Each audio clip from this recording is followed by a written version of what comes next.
Dear student, today I am going to deal about hemorrhoids, fissures and fistula in anorectal.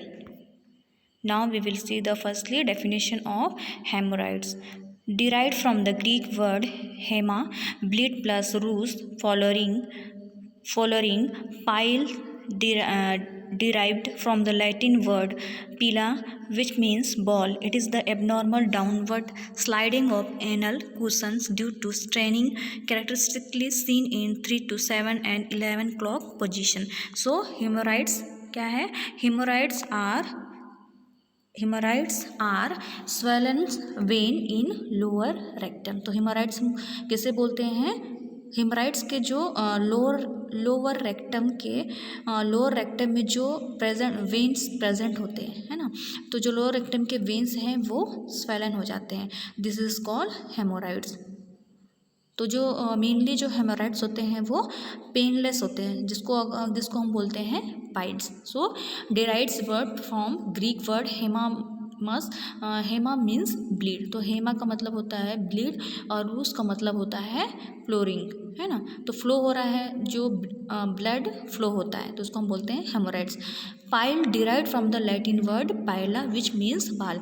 तो pile का जो Latin word से derive किया गया है पाइला, जिसका जो मीनिंग है वो है बॉल. जो पाइल क्या होता है?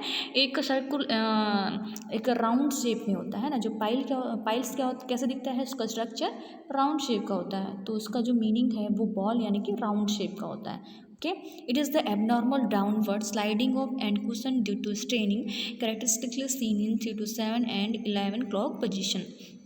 तो हेमराइड क्या होता है?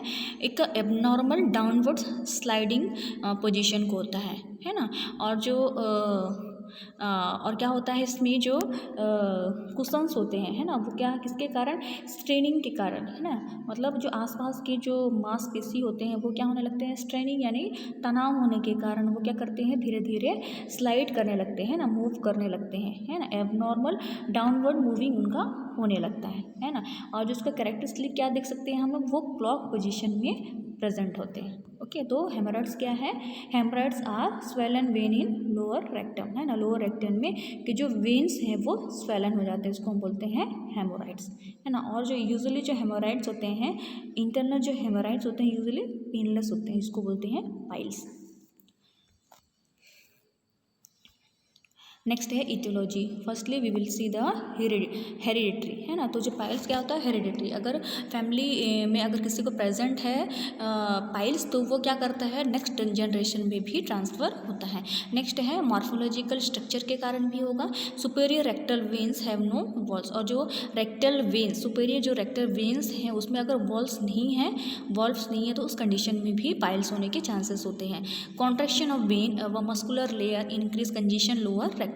और लोअर रेक्टम में कंजेशन इंक्रीज होने के कारण, है ना, जो मस्कुलर लेयर के ऊपर वेन्स के कॉन्ट्रैक्शन के कारण भी क्या होते हैं?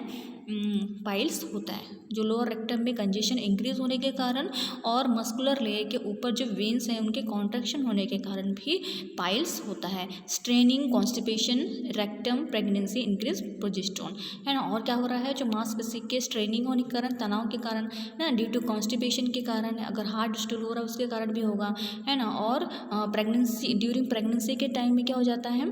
जो मांसपेशी है वो स्ट्रेनिंग होने लगते हैं, है ना. और प्रोजेस्टेरोन जो हार्मोन है वो इंक्रीज हो जाता है, तो उस कंडीशन में भी पाइल्स होता है. Disruption of suspensory tissue. और जो रेक्टम में जो सस्पेंसरी टिश्यू प्रेजेंट होते हैं उसके भी डिस्ट्रप्शन होने के कारण भी होता है.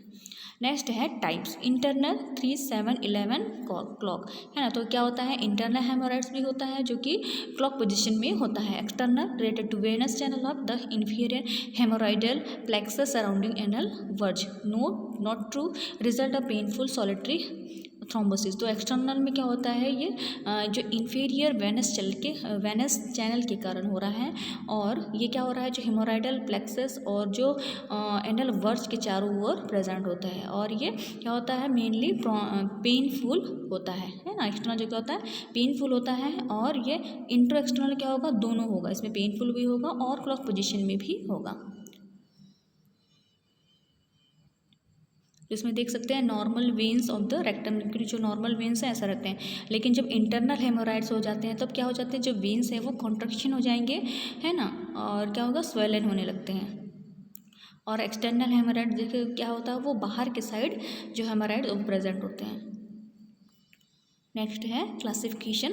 Primary haemorrhoids related to branches of the superior haemorrhoidal vessels. Secondary haemorrhoids occur between primary sides.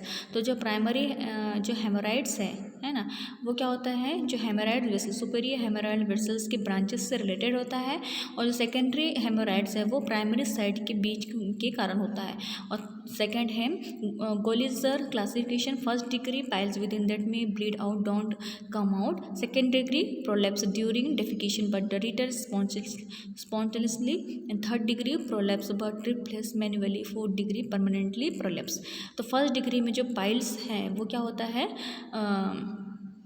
इसमें ब्लीडिंग नहीं होता है फर्स्ट डिग्री में। और सेकेंड डिग्री में क्या होता है, ड्यूरिंग डेफिकेशन के ड्यूरिंग है ना, ड्यूरिंग जब स्टूल पास करने के ड्यूरिंग क्या होता है, स्पॉन्टेनियसली ये जो पाइल्स है वो प्रोलैप्स होने लगते हैं ना, बाहर आने लगते हैं।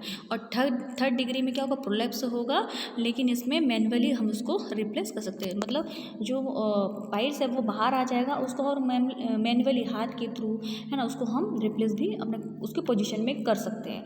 और फोर्थ डिग्री में क्या होता है, ये परमानेंटली प्रोलैप्स यानी परमानेंटली जो पाइल्स है वो एकदम कम आउट हो जाता है। तो ये क्लासिफिकेशन। तो ये क्या है, जो एक्सटर्नल पाइल्स है जिसमें क्या हो रहे हैं, जो पाइल्स है ना, जो उसके वेन्स हैं वो क्या हो रहे हैं, पूरे बाहर आ गए हैं, है ना। तो ये एक्सटर्नल पाइल्स है। ये इंसिडेंस है M/F 11/1 है ना। तो मेल फीमेल दोनों में ये प्रेजेंट होता है 1/1 में। ब्लीडिंग स्प्लैश इन पन ब्राइट रेड है ना, जो कैसा हो रहा है इसमें, जो ब्लीडिंग होता है और ब्राइट रेड कलर का होता है मास पर एनम। और ये मास प्रेजेंट होता है उसमें। और डिस्चार्ज म्यूकेट डिस्चार्ज होने लगता है, प्रोराइटिस भी प्रोराइटिस होगा, मतलब बस फॉर्म भी होता है, पेन होगा है ना। और क्या होगा, ब्लीडिंग होने के कारण अनीमिया भी होता है। नेक्स्ट है examination. PR only thrombosed piles can be felt. Proctoscopy bulge seen at position of pile presence of any mass or discharge। तो हम क्या करेंगे, प्रोक्टोस्कोपी करेंगे। क्यों करेंगे, क्योंकि मास और डिस्चार्ज अगर प्रेजेंट है ना, तो पाइल्स का पोजीशन देखने के लिए और मास और डिस्चार्ज को आइडेंटिफाई करने के लिए प्रोक्टोस्कोपी किया जाता है। डिफरेंशियल डायग्नोसिस, सीयर रेक्टम, रेक्टल प्रोलैप्स और पेरिनियल वॉट है ना। और डिग्रेशन क्या करेंगे हम, रेक्टल प्रोलैप्स हो रहा है कि नहीं है ना, पेरिनियल वॉट है कि नहीं, रेक्टम सीयर रेक्टम है कि नहीं, ये डायग्नोस भी करेंगे। नेक्स्ट है कॉम्प्लिकेशन। तो firstly we will show the bleeding, क्योंकि हेमराइड हो रहा है तो क्या होते हैं, ब्लीडिंग भी होगा और थ्रोम्बोसिस होगा है ना, ब्लड क्लॉट होंगे वेन्स में, प्रोलैप्स हो जाएगा है ना। जो पाइल्स है वो क्या होने लगते हैं, एक्सटर्नल पोलैप्स होने लगेंगे, अल्सर फॉर्म हो जाएगा है ना, जो आसपास का एरिया अल्सर होगा, एब्सेस फॉर्मेशन हो जाएंगे। और पाइले फ्लेवाइटिस पोर्टल पाइमिया रेयर केंद्र ऑकर आफ्टर सर्जरी।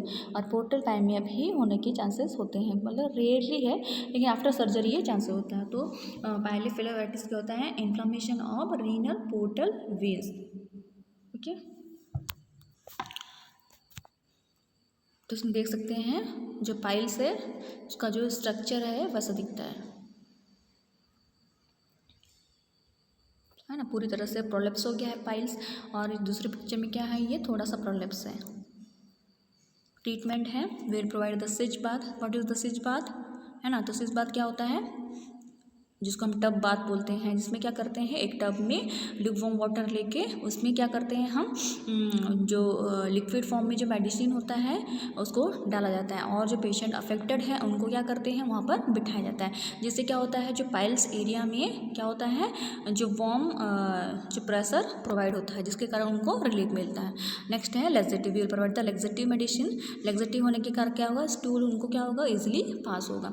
और क्या करेंगे, fibre alternative, fibre diet provide करेंगे है ना, फ्लोरेसेंट इंजेक्शन प्रोवाइड करेंगे 1 first and second degree OP basis.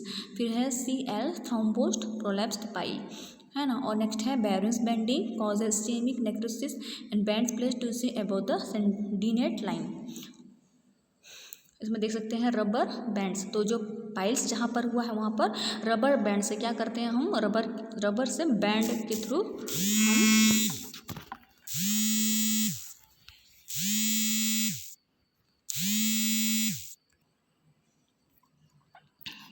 तो इसमें देख सकते हैं कि जो पाइल्स है ना, जो एक्सटर्नल पाइल्स है उसमें क्या कर रहे हैं, एक रबर के थ्रू उसको बैंड बना के उसको टाई किया जा रहा है ना। और जो इंटरनल हेमोराइड्स है उसको लिगेटर के थ्रू उसको रिमूव किया जा रहा है। तो इस तरह से किया जाता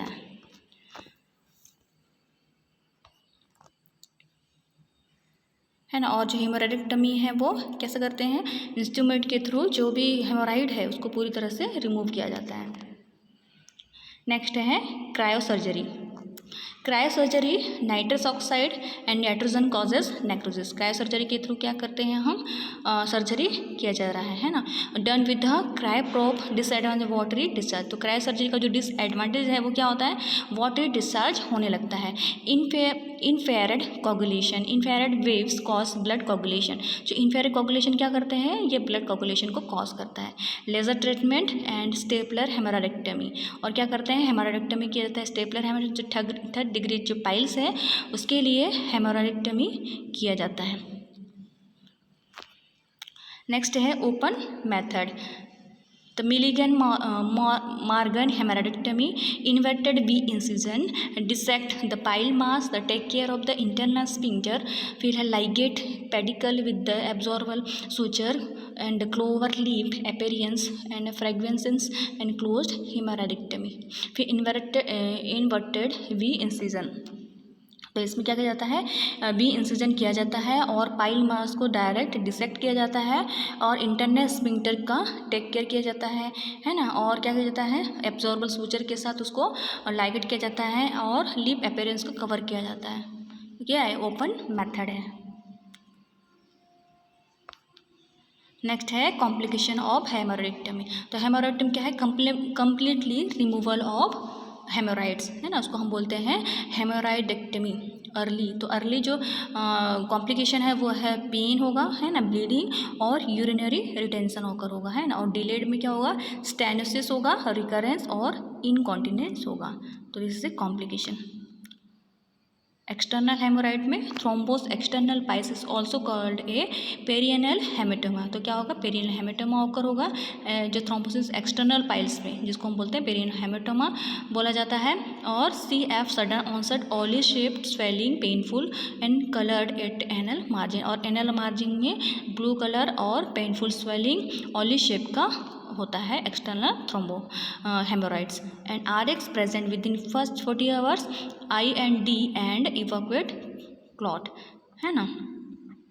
और 48 आवर्स के जो फर्स्ट 40 आवर्स के अंदर ये प्रेजेंट होता है क्लॉटिंग है ना। और अनट्रीटेड रिजॉल्व सुपरेट फाइब्रोसिस, और ये अनट्रीटेड होता है मेनली है ना। और medical term this the 5 days painful swell curing lesion. और ये क्या होता है, 5 days ये बहुत ही पेनफुल होता है और सेल्फ क्योर करना होता है।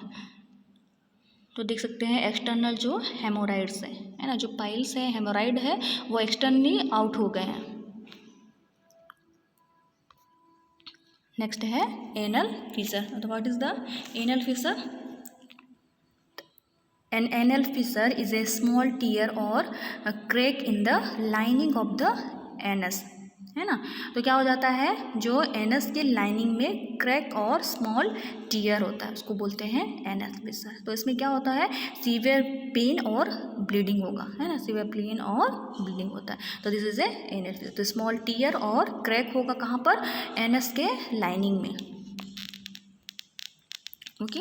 The most frequently affected position posture में mid line region not understood cause. तो ये क्या है, ये अफेक्टेड ये मोस्ट फ्रिक्वेंटली पोजीशन को अफेक्ट करता है।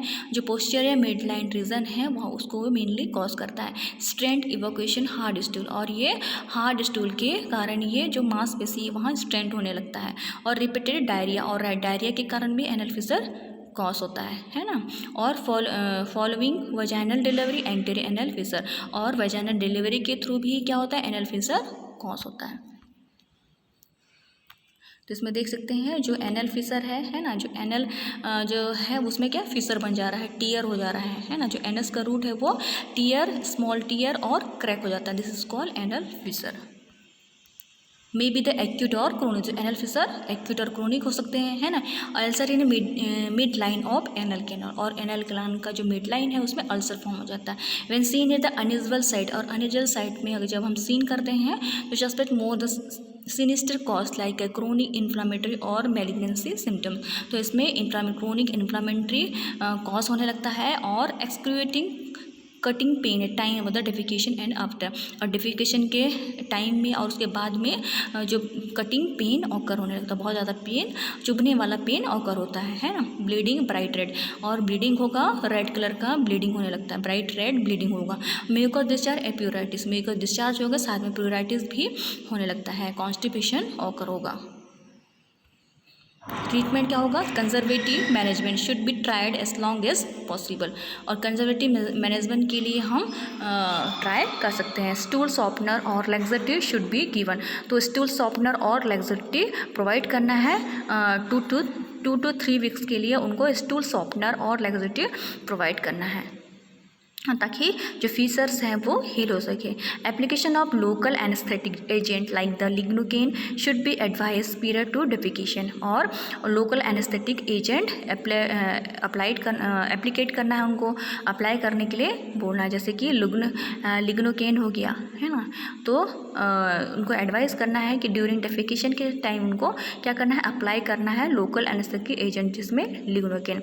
After stool topical application agent the relax the spasm internal sphincter like CA channel blocker are advice. तो क्या करना है, स्टूल के बाद उनको टॉपिकल एप्लीकेशन एजेंट अप्लाई करने के लिए बोलना है। किस लिए, जो इंटरनल स्फिंक्टर के स्पाज्म से रिलेटेड क्या हो जाता है, जो इंटरनल स्फिंक्टर है ना, जो एनस का जो इंटरनल स्फिंक्टर क्या हो जाता है, स्पाज्म हो जाता है ना। स्टूल करने के बाद स्पाज्म हो जाता है, खिंचाव हो जाता है, तो उससे रिलैक्स करने के लिए टॉपिकल एप्लीकेशन एजेंट को अप्लाई करना है, जैसे कि कैल्शियम चैनल ब्लॉकर है ना। ये क्या है, स्पाज्म को जो रिलैक्स करता है, तो ये कैल्शियम चैनल ब्लॉकर उनको प्रोवाइड करना है, लेने के लिए बोलना है।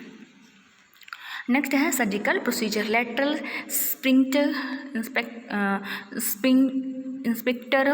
इंस्पेक्टरोटोमी नोट्रेस इंटरनल स्फिंक्टर इज डिवाइड 3 और 9/4 क्लॉक ओपन और क्लोज मेथड। तो जो लेटरल स्फिंक्टरोटोमी है इसमें क्या करते हैं हम, ओपन और क्लोज, एक ओपन और क्लोज मेथड है ना। Fibre of the internal sphincter are cut, जो इंटरनल स्फिंक्टर है उसको क्या करता है, कट किया जाता है, कट करके रिमूव किया जाता है, उसको हम बोलते हैं स्फिंक्टरोटोमी, है ना। और जो अगर स्फिंक्टर को हम कट कर रहे हैं, इंटरनल स्फिंक्टर कट करते हैं, तो सीवियर वेरियस कॉम्प्लिकेशन होकर, जैसे कि ब्लीडिंग हो सकता है, हेमाटोमा होगा, पेरिनियल एब्सेस होगा, है ना। हेमाटोमा क्या होता है, ब्लीडिंग, है ना, ब्लड क्लॉट को हेमाटोमा बोला जाता है। और जो पेरिनियल एरिया में एब्सेस फॉर्म हो जाएगा, फिस्टुला होगा, स्मॉल टीयर क्रैक हो जाएंगे एनल कैनाल में, है ना। सॉरी, फिस्टुला मतलब कि एबनॉर्मल कनेक्शन बिटवीन 2 ऑर्गन, है ना। 2 ऑर्गन के बीच में एबनॉर्मल कनेक्शन भी ऑकर हो सकता है स्फिंक्टर के कट करने से, इनकॉन्टिनेंस हो जाएगा, है ना। Anal advancement flap, gracilis muscle flap, तो ये सब सर्जिकल प्रोसीजर है। Closed lateral internal sphincterotomy for fissure in ano, इसमें क्या कर रहे हैं, जो फिशर जहाँ पर एनो फिशर बना है उसको क्या कर रहे हैं हम, स्फिंक्टर को कट करके रिमूव किया जा रहा है। नेक्स्ट है फिस्टुला इन एनल कैनाल, है ना। तो what is the fistula, is an abnormal communication lined by the granulation tissue which runs outward from the anorectal lumen to an external opening on the skin of perineum of buttocks, है ना। तो fistula इन anorectal किसको बोलते हैं, abnormal communication between 2 organ, है ना। तो इसमें जो ग्रेनुलेशन टिश्यू के लाइन के बीच में एबनॉर्मल कनेक्शन हो जाता है, this is called fistula in anorectum. Okay, तो एटियोलॉजी क्या होगा, may be seen in association with the chronic abdominal condition like TB, Crohn's disease, है ना। तो कौन से कंडीशन के कारण हो सकता है, कोई डिजीज कंडीशन, एब्नॉर्मल कंडीशन के कारण, जैसे कि TB ट्यूबरकुलोसिस कारण हो सकता है ना, क्रोन्स डिजीज के कारण हो सकता है। मेजोरिटी और non specific idiopathic and the cryptoglandular in aetiology, है ना। और क्या है, जो मेनली जो कॉज है वो इडियोपैथिक है। Previous adequately drain anorectal abscess treat with antibiotics, तो एंटीबायोटिक के साथ उसे ट्रीट हम कर सकते हैं।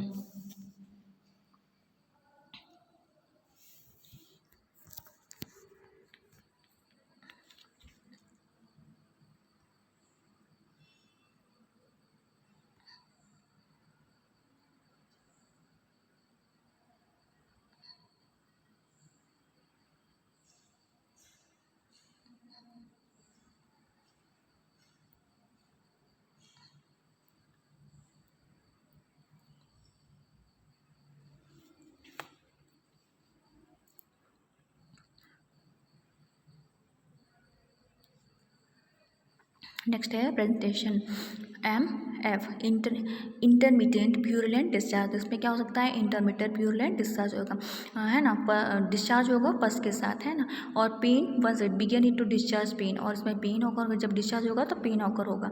And classification parts dependently on the centrally of the intersphincteric anal gland sepsis internal opening being at the DNET line and the usually primary tract whose relation to the external sphincter defines the type of fistula.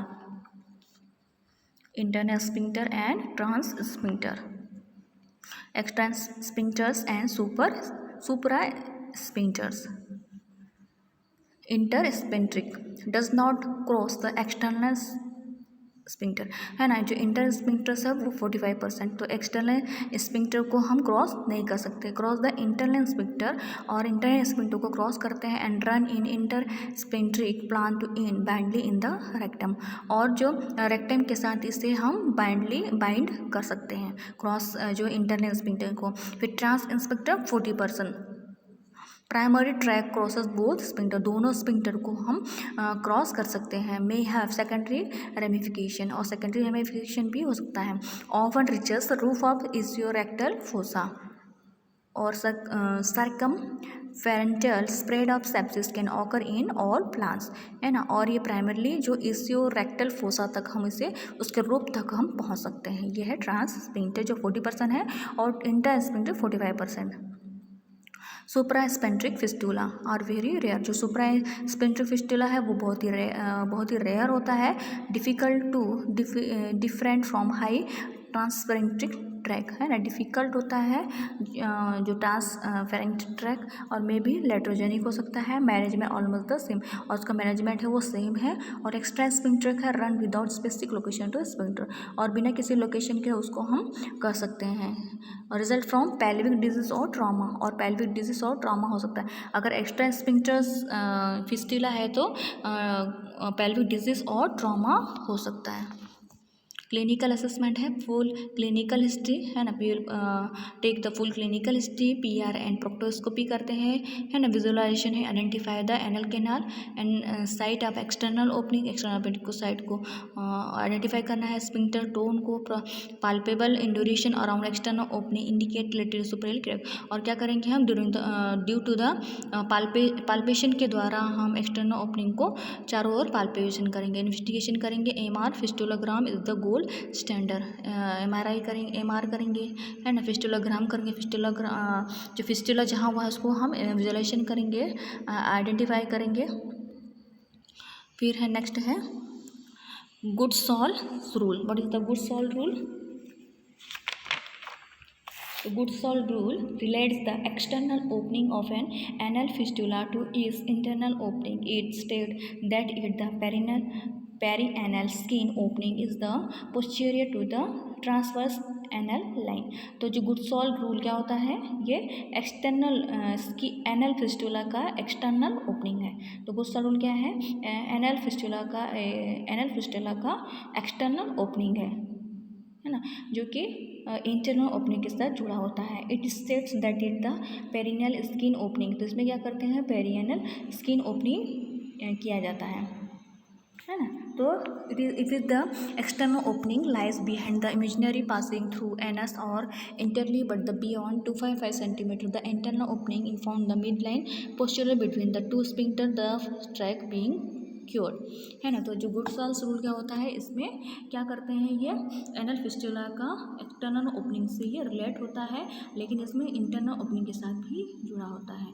और ये क्या करते हैं, जो perennial skin opening, जो posterior जो perennial skin opening इसमें किया जाता है, जो ट्रांसवर्स के एनल लाइन में होता है। When the external opening is situated in the front of the line, और जब एक्सटर्नल ओपनिंग फ्रंट लाइन में होता है 2 to 5 सेंटीमीटर 2.5 सेंटीमीटर के अंदर में एक्सटर्नल ओपनिंग किया जाता है, तब internal opening same radial lines में होता है। Posterior curve track, transverse anal line, interior straight track and expectation. Goodsall's rule. तो इसमें क्या करते हैं हम, ये एक्सटर्नल ओपनिंग और इंटरनल ओपनिंग से रिलेटेड होता है। इसमें पेरिनियल एरिया में जो स्किन इंटरनल ओपनिंग का जो पोस्चर ट्रांसफर लाइन में से किया जाता है। नेक्स्ट है treatment, फिस्टुलाटमी, lying open of the whole fistular tract and then secondary ramification so that heal by the secondary intention। तो ट्रीटमेंट क्या करते हैं हम, फिस्टुलाटमी कहते हैं, रिमूवल ऑफ फिस्टुला है, जहाँ पर जो फिस्टुला का जो होल फिस्टुला है उसके लाइनिंग में उसको ओपन करके उसे रिमूव किया जाता है। The secondary track are identify the granulation tissue, और ग्रेनुलेशन को आइडेंटिफाई किया जाता है सेकेंडरी ट्रैक में। और sphincter that is there may be the repaired immediately, और स्पिंक्टर को उसे इमीडिएटली रिपेयर किया जाता है। प्राइमरी ट्रैक में भी divide and secondary once deal with the skin, और जो प्राइमरी ट्रैक को उसे डिवाइडेड करके सेक्शन में डिवाइड करके उसे ट्रीट किया जाता है। फिस्टुलेक्टमी, all chronic and also for the posterior horso shaped fistula, excision of the entire fiber tissue tract and wound kept open, है ना। तो फिस्टुलेक्टमी क्या होता था, टोटल रिमूविंग ऑफ फिस्टुला, है ना, जहाँ पर भी फिस्टुला हुआ है उसको टोटल रिमूव किया जाता है। एंटायर जो फाइबर टिश्यू है उसको एक्सिजन या रिमूव करके निकाल दिया जाता है।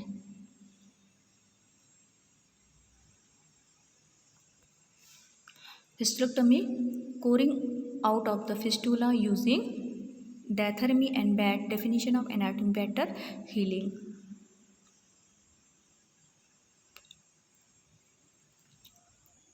फिस्टुलेक्टमी में क्या कर रहे हैं, टोटल रिमूवल ऑफ फिस्टुला। तो फिस्टुला में जो फिस्टुलेक्टमी में क्या होता है, इसका जो हीलिंग है वो जल्दी होने लगता है, और उसका जो एनाटॉमी स्टर है वो भी बेटर होता है ना। और जो उसका जो कोरिंग आउट, जो फिस्टुला का कोरिंग आउट है वो इसलिए डायथर्मी होता है ना। ये क्या करता है, ये मतलब जल्दी से ये हील होता है फिस्टुलेक्टमी में।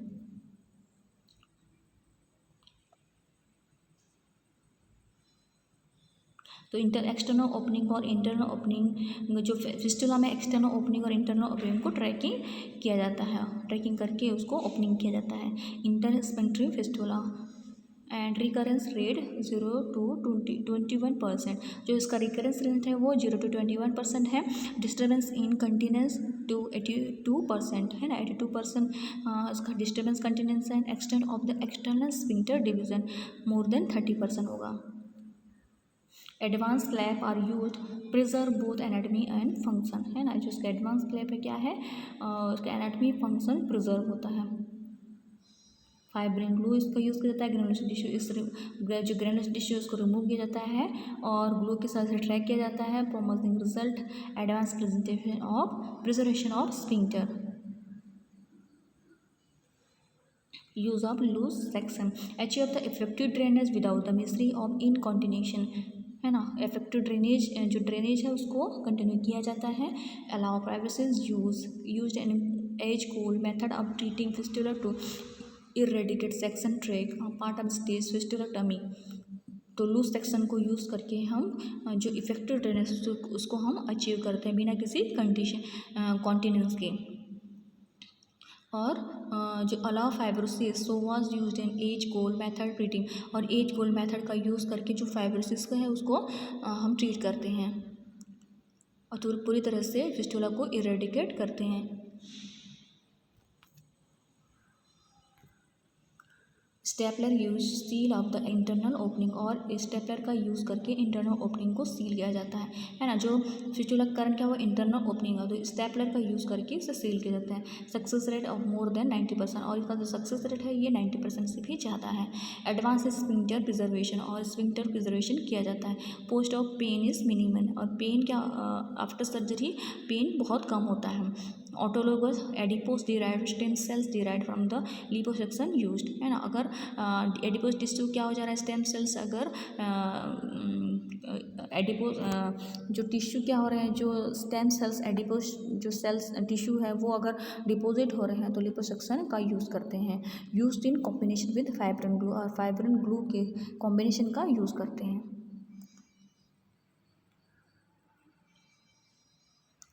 ligation of intra fistula tract, transsphincter fistula and draining section 6 week, and tract prepare with the fistula brush debriyate da epithelializer.